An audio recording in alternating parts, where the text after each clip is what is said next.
你那么爱船，为什么不把船留下？为什么不说心里话？你深爱船，这是每个人都知道啊。你那么爱船，为什么不把船留下？是不是你有深爱的两个岛，所以你不能再让自己无法自拔。大家好，欢迎收看今天的面具人。今天来和大家聊一聊这两天发生的一些比较有意义的事情。确实国内这边出现了新的大动向啊。今天咱们主要来讲两件事儿。来看今天的标题啊，8964拒绝屠杀的将军去世，英雄无人问津，快跑吧！数字人民币硬钱包落地，中国开启狗链模式。8964对于反共的人来说，无人不知，无人不晓。可是呢，8964这个事情，大家记住了谁？王丹、柴玲、乌尔开西，对吧？甚至是跟8964没什么关系的吴建民，现在成为了你们心中的英雄。而真正的那些高风亮节，为了8964身处权贵阶层的，却放下权力，甚至是愿意付出生命的这些真正的，不能说是英雄，也算是侠士吧、义士吧，这种有道德有人性的人，不为权力金钱诱惑的人，你们记住了吗？这个人是谁？这个老先生他却是无人问津呀，没几个人知道。面具人，我告诉你们，他就是徐勤先。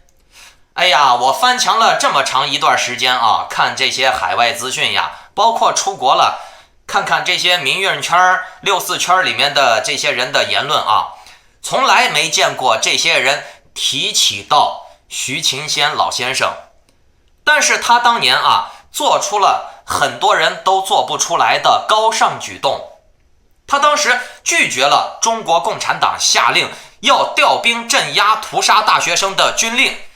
违反了军纪，并且呢，他为这些举措啊，让他付出了沉重的代价，可以说是一生的代价。他的下半生都在牢狱和病苦中度过，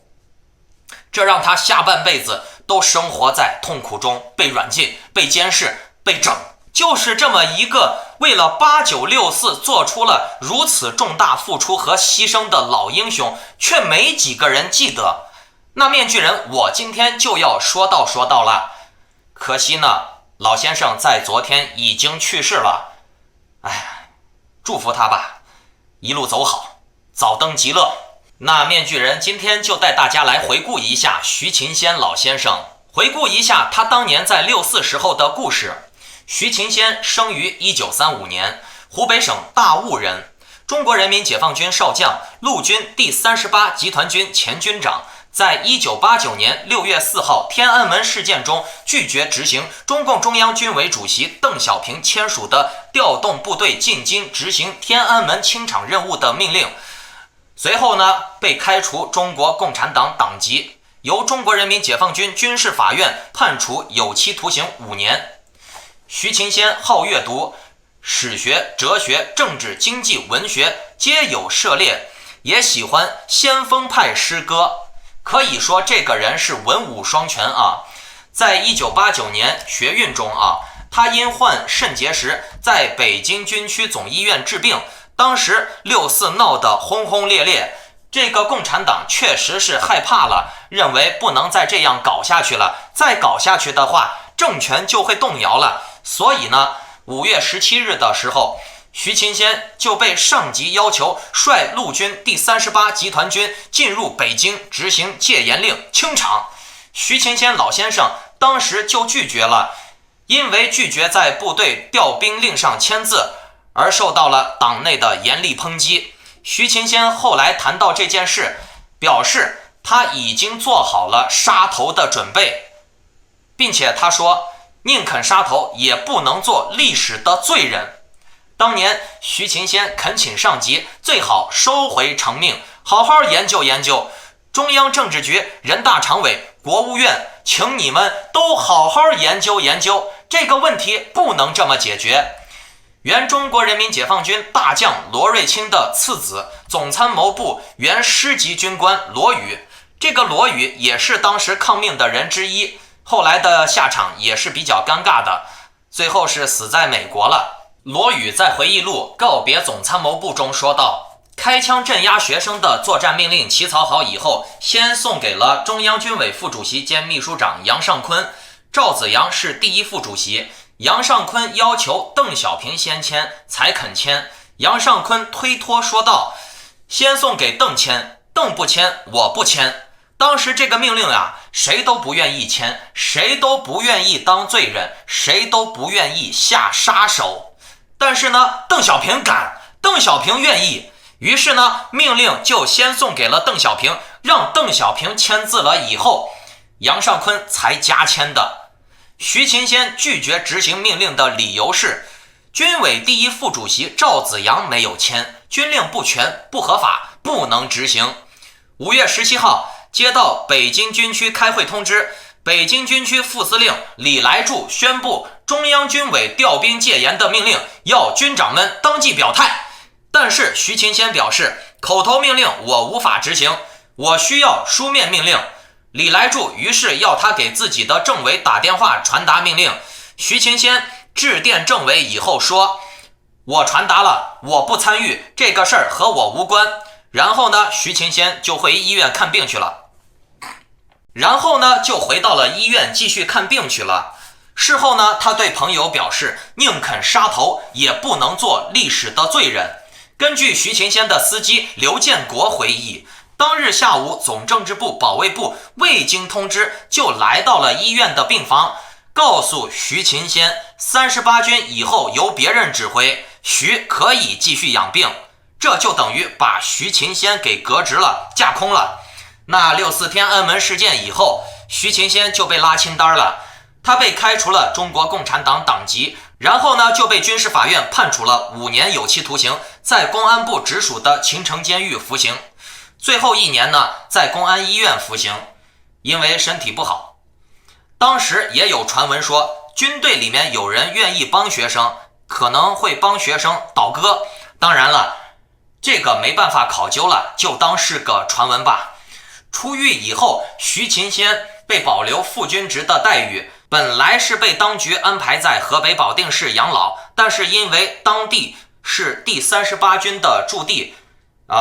都是徐的老部下，所以呢，为了避免出事儿，把他改安置到了石家庄市。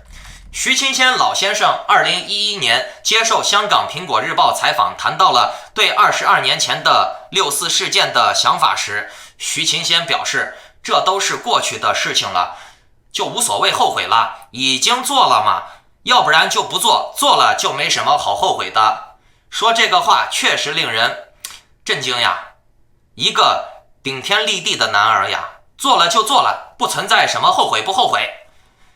那徐勤先表示，这个事儿和打仗不一样，这个是政治性的事件，政治性的事件不能这么办，矛盾很激烈，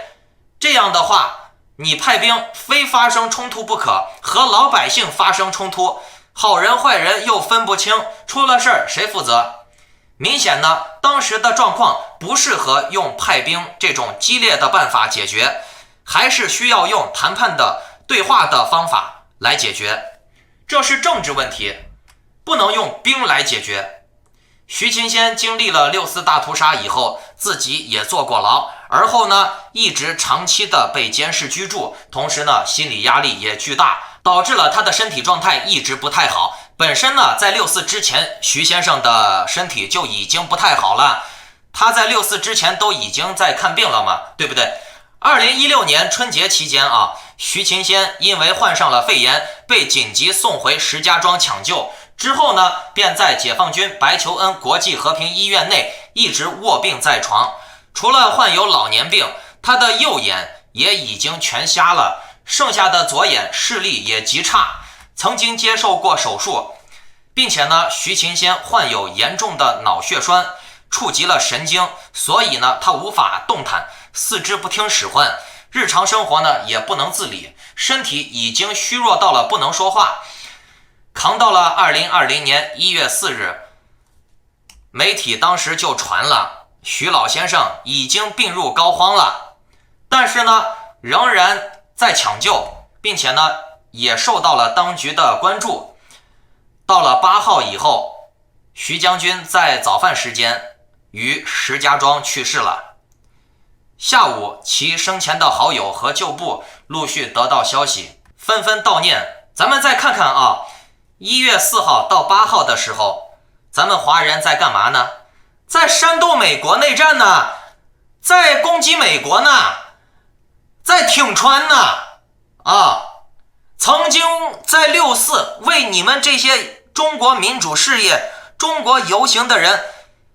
拿自己下半生去扛，拿自己的命去扛的这种权贵阶层的人，他放下权力，放下财富，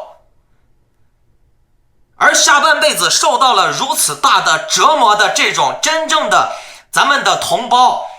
勇士，没人关注，咱们都去煽动美国的内战，煽动美国的分裂呢。你说咱们这个民族下贱不下贱？面具人我就感慨呀，这个徐勤先老先生，老头子的照片在网上都很难找到几个。可是呢，你看这些民主大师小丑们，把所有的精力都用来革美国的命，在美国制造革命，他们不在大陆制造革命了开始反美了而且这些6·4的人几乎没人纪念徐勤先老先生。你说人家老头儿，人家本来就是权贵阶层的人，人家可以心安理得的把你们这些学生镇压下去，然后呢回去论功行赏继续的割韭菜享福，对不对？但是他选择了为老百姓冒着杀头的准备，冒着牺牲的准备，结果呢被人遗忘，就剩这些小丑在台上面造谣。发生这种事情让面具人，我就觉得这个民族还值得拯救吗？你看，那么一个威猛的猛男，由于拒绝执行镇压命令，由于拒绝执行屠杀命令，他选择站在人民这一边，结果呢，你看他被共产党整成啥了？软禁、监视，2个眼睛都瞎了他现在是什么下场挂了都没人知道，网上也没人知道他的名字连照片都很难找到几个。就这，徐老头他还在接受采访的时候说我不后悔，他不后悔，面具人我都替他后悔。看看这些6·4人如今在做的是什么事造谣、污蔑、发动群众斗群众、挑拨离间、破坏民主。我告诉你，徐老头都不后悔，我都替他后悔。这个民族还有的救吗？当然了，这就是人家徐老爷子伟大。当然了，这就是人家徐老爷子伟大的地方。面具人我别的真说不出来什么，佩服佩服还是佩服。把我换作当事人我想象了一下，能够放下权力，放下利益，站在屁民这一边，而且被人遗忘了他还不后悔，被整瞎了他还不后悔，可以，厉害。这个老先生放到美国那就是不亚于林肯，不亚于马丁路德金级别的人物，伟人但是呢，咱们华人不管是挺共的还是反共的，几乎都没人记得他了。就连法广人家老外想起来报道了，吴建民呀、王丹这些人都想不起来。而且我看到最悲凉的事情就是老外的网站想贴几张徐老头的这个照片，结果呢硬是找不到高清的。科技这么发达的今天找不到，都是找的那种极为模糊的，实在没办法的照片，勉强用一下。面具人我发现墙内的这些五毛视频呀、五毛文章呀，包括墙外的这些挺川反川的文章无外乎一个核心点，就是煽情。你们看看猫神，再看看国内的这些爱国五毛，他们的话术体系都是一样的。我们支持，我们感动，我们是好英雄，你们是好英雄，坚决的支持，不离不弃呀，不忘初心呀，牢记使命呀。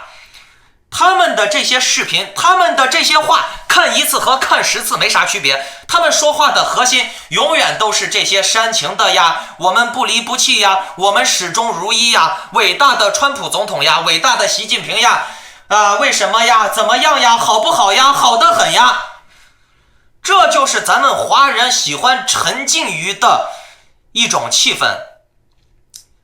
但是呢，咱们华人啊，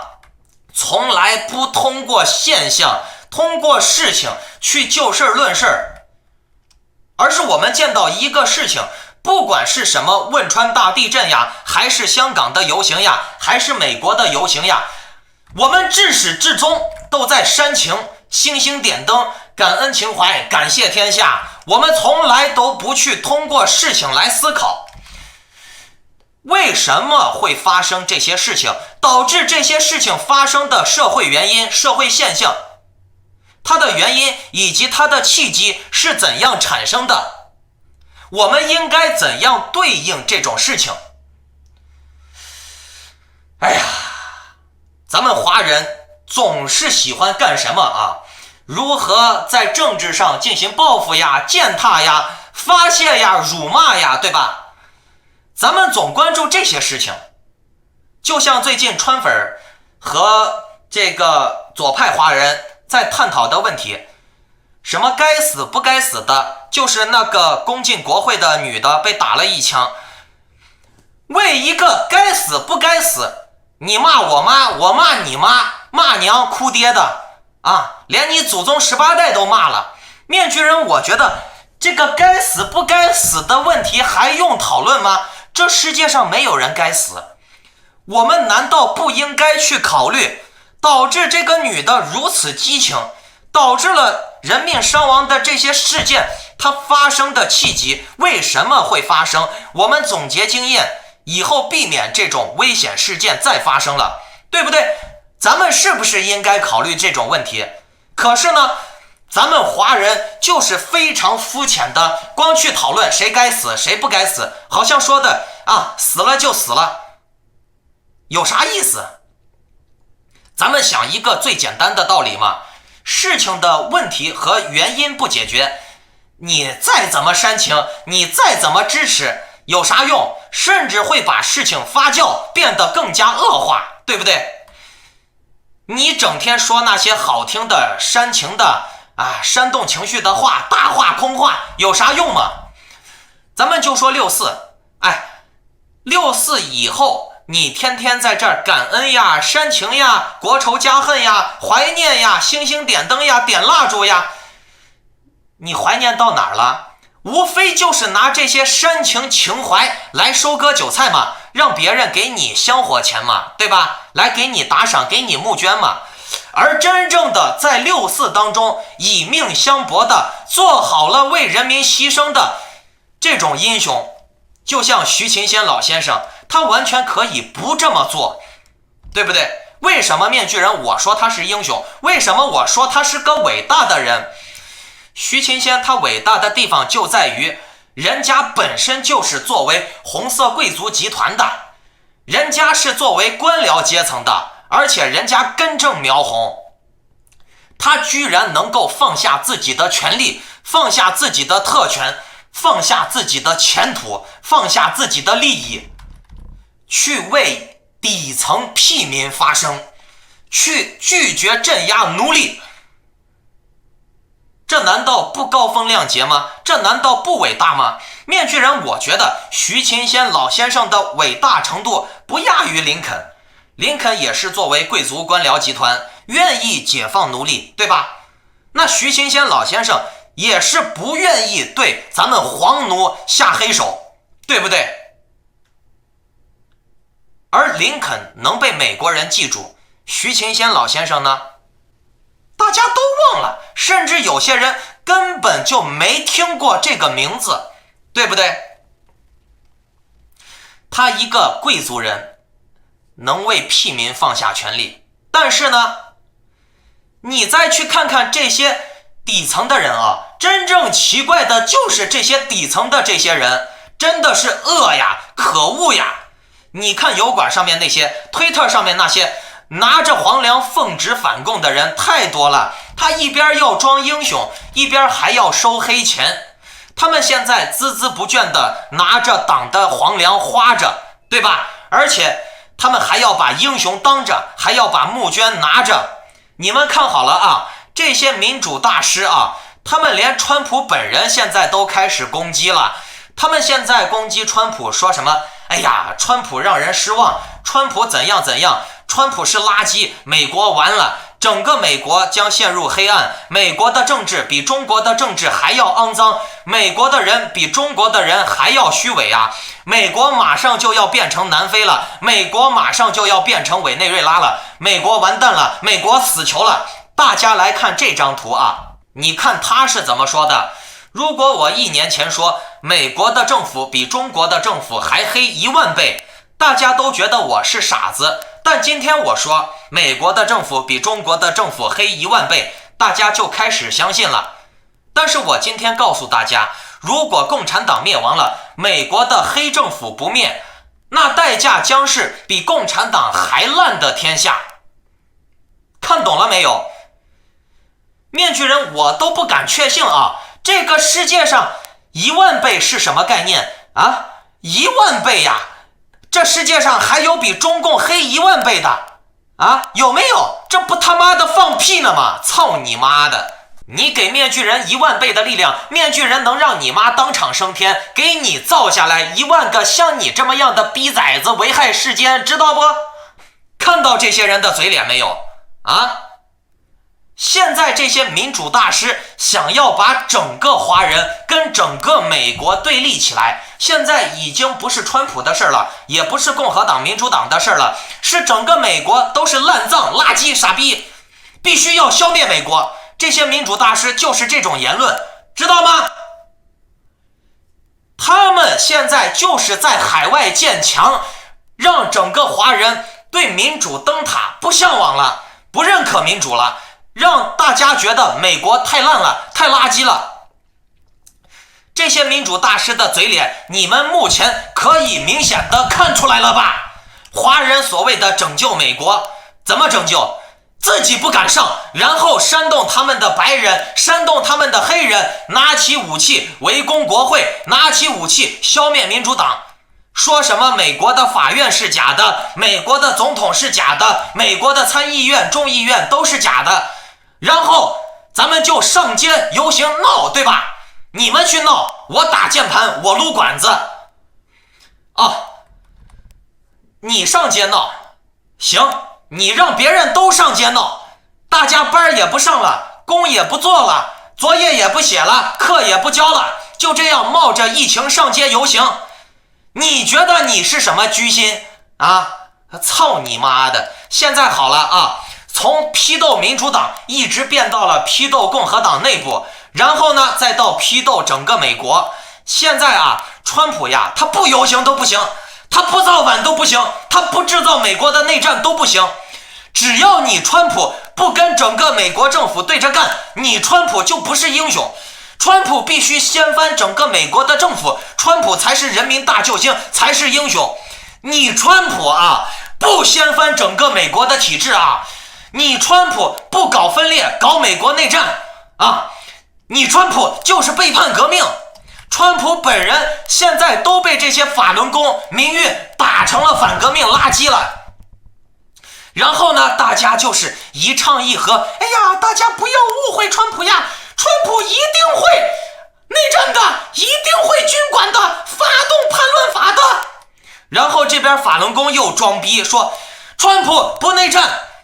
不发动叛乱法，不发射核弹，他就不是男人。听懂了没，观众朋友们？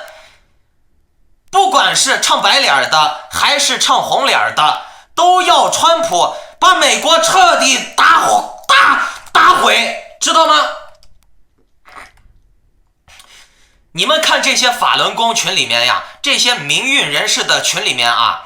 他们的腔调无外乎就是川普也是个垃圾了，川普哎呀，我相信他，或者我不相信他，但是呢，他必须把美国内战。就像猫神今天说的一样，川普是人渣，川普不配继续革命。猫神现在接过革命的大旗，猫神随后把这个视频删了啊，但是我的朋友阿猫已经把他的视频截下来了。面具人，我就想不通啊，你说这些反中国共产党的人，他们自称在中国反共，他们自称在中国搞革命，但是面具人，我没有看到这些民主大师、民主人士革了任何一个共产党官员的命。结果呢，他们现在跑到美国当革命领袖，并且呢，他们这个革命领袖的目标是以革美国的命为首要任务了。你说这些反共的人搞笑不搞笑啊？他们口口声声的说自己是革命人士，自己是反共的，结果呢，他们不去革共产党的命，反而跑到了美国去革美国的命。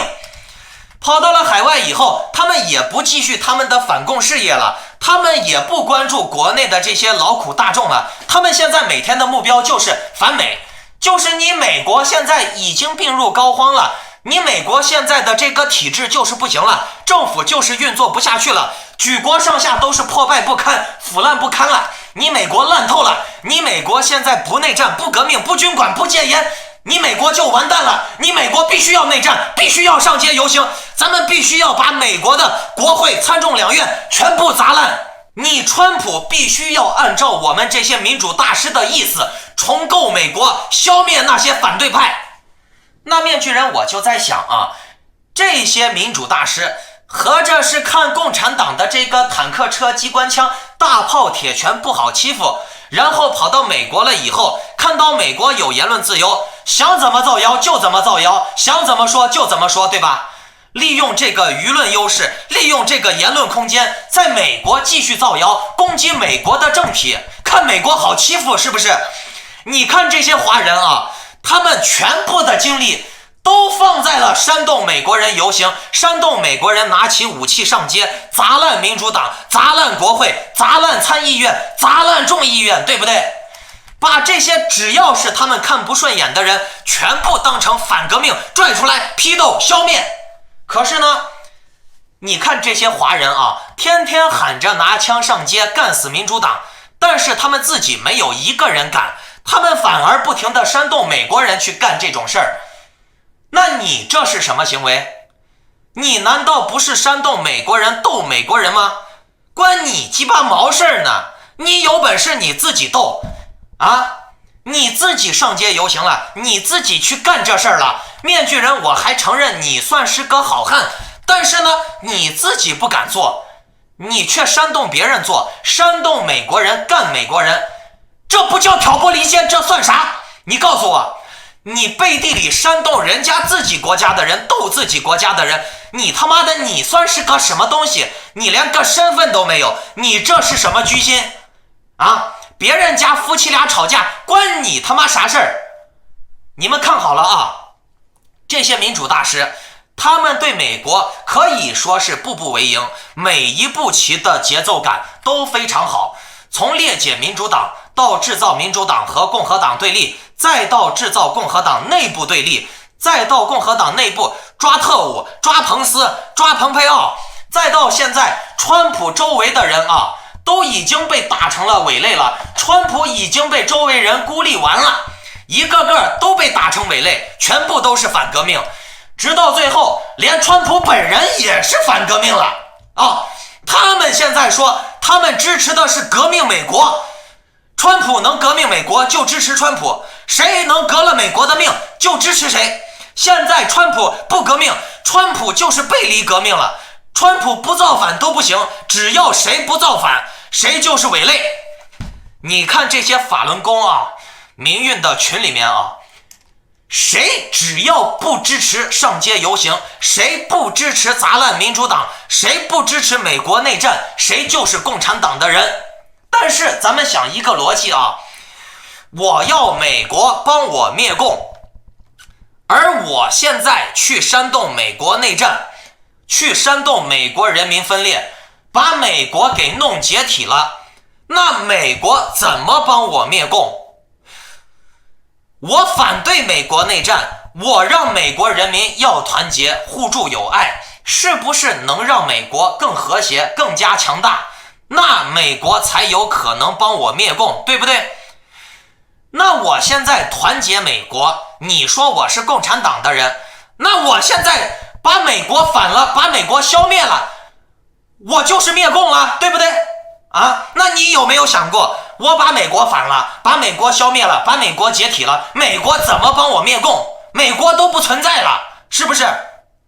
那美国内战了，美国分裂了，美国哪还有精力再去管国外的事务呀？你说是不是？那美国内战了，是给谁争取时间呢？美国分裂了，谁最高兴呢？对不对？这就是华人所谓的拯救美国。面具人，我从这种事情上啊，我看不到华人讲规矩、讲法、讲道理。实际上，这些民主大师很多人啊，他们连美国的合法身份都没有，很多都是临时签证或者是这个难民签证，他们未必有公民权。那么没有公民权的话，他们对美国的这个评论只能是相当客观和有限的。如果你说你煽动暴力，你煽动这个斗争，而且呢，你本身就是外国身份，你再这么做，你就是个不讲规矩的人。那一个不讲规矩的人，他的道德底线也不会多高。我们天天在这儿情绪发泄，真正的这些贵族人家，视金钱和权力如粪土的高尚的人，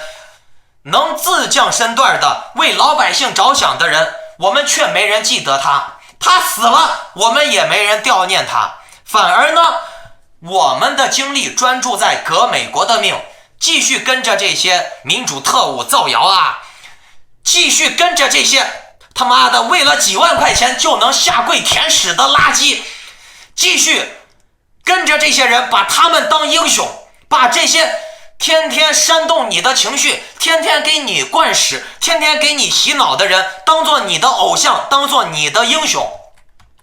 你有时候想一下啊，对比一下这种落差感觉，一个将军放下了他的财富，放下了他的权利，为平民发声，保护平民，如此高的落差反而被遗忘。这种人在美国都应该是林肯、马丁路德金级别的人物，而这些平民贱民，他们却为了钱主动的要当这些权贵的走狗舔屎，来破坏美国呀，来革美国的命呀，洗脑中国人呀，煽动中国人的情绪呀，把中国人变得更极端更笨。党的那边拿一份钱，然后呢油管这边拿一份钱，推特募捐打赏再拿一份钱，他们把能赚的钱都赚了，把小人龌龊的事儿也做了，而且呢把英雄也当了。你说他们如此卑劣的行为反而广为人们熟知，被大家歌颂，那这究竟是为什么呢？面具人，我把话不说破，你们自己仔细思考啊。有些人啊就是贱，你知道吗？当然了，共产党他现在已经意识到了，哎呀，反共这碗饭也轮不到让平民来吃了。现在呀，更多的是安排自己的后代，红三代呀、红四代来做海外的反共领袖、革命军领袖，以共反共，继续到海外发展这种反共再就业，吃这碗饭又轻松，对吧？又能当明星，名利双收嘛。很多民主大师说自己的言论自由被侵犯了，美国不让我们说真话了，我们就应该持续抗争呀，煽动人民上街呀，消灭美国民主党呀，消灭共和党的叛徒呀，消灭共和党里面的沼泽呀。那如果你们听这些民主大师给你们说美国的法院、警察、众议院、参议院、国会、白宫，甚至川普本人都是假的、虚伪的，那美国还有啥是真的吗？你告诉我，美国这些东西全是烂的、假的，你还来你妈了个逼美国呢？啊？那你看这些江峰、文昭、吴建民、猫神都赖在这些西方民主国家干啥嘛？对不对？他们在美国，他给墙内的这些人说你不要来美国了，美国都是假的。你觉得这个逻辑有矛盾没？这些民主大师他这么明显的在给你建隔离墙，你还信？那证明你是纯傻逼，知道不？你死了没人可信你。你仔细去听他们这些民主大师的言论技巧啊，他们说的话无外乎别人都是假的，外面人说的话都是假的。那外面人说的话都是假的，听谁的？谁说的是真的？哦，听我江峰的，听我文昭的，听我猫神的，我们说的才是真的，我们说的才是对的。对呀，我说啥都是对的，别人说啥都是错的，别人都是假的。哎，就他江峰文昭说的是对的啊！你觉得这独不独裁，集不集权？这和共产党像不像？共产党会告诉你西方的言论都是假的，共产党说的话才是真话，对不对？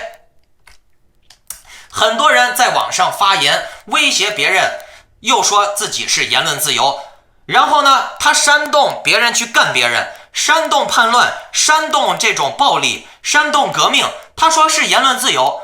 而且呢，他被平台封号删帖了以后，他说这影响了他的言论自由啊。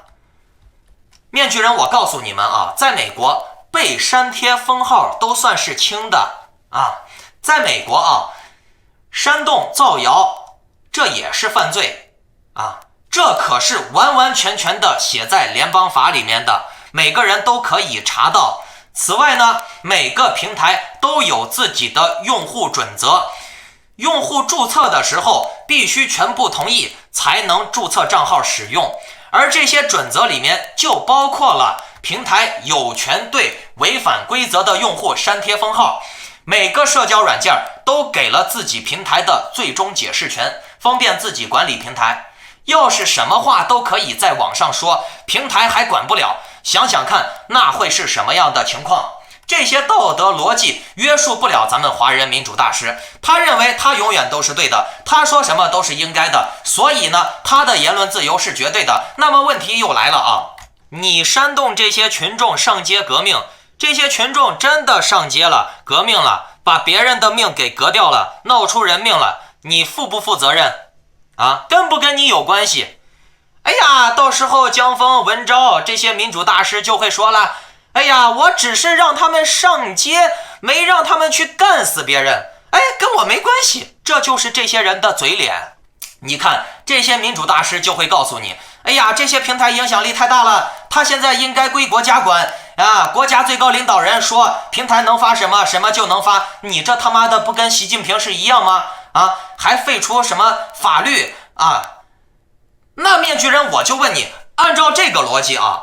我问你个江峰大傻逼，你个文昭他妈的同性恋，我操你妈的！来，我去你文昭的群里面，我骂你文昭是傻逼，我骂你江峰你妈死了我骂你江峰你老爹偷男人是个婊子你有种别踢我，操你妈的！我天天在你群里面操你，知道不你在你的群里面不让别人骂你，别人说个啥甚至不挺川，不煽动美国内战，你都把他踢了你还说推特没有权利把你踢了，你还是个人不？操你妈的！江峰，你爹都是个狗，你知道不你爹不是狗，你爹是个猪老子猪猡，猪才能生出来你他妈的长得这么像一头猪的东西这些民主大师他们总觉得自己是对的，他们自己就是真理他们有绝对的言论自由。那么问题来了，他们总觉得自己是对的，他们就是真理，所以呢，他们有绝对的言论自由。那么问题来了，他们什么时候错过？他们什么时候说过自己错，承认过错，道过歉？没有，他们都是圣人，他们都是神，不会犯错的不对，他们比神都强，神话故事里面的神还会犯错呢，对吧？好，来说今天的第二件事情哎呀，这刚进入2021年，面具人我之前是怎么说的？我说共产党最多再让你们过完这个好年，这个数字货币就会全面铺开了。那有关数字货币最近又有了新的激情的动向1月5日在上海已经开始了新的数字货币试点了由于时间关系，我们下一个视频再讲，等一下看我另外一个视频。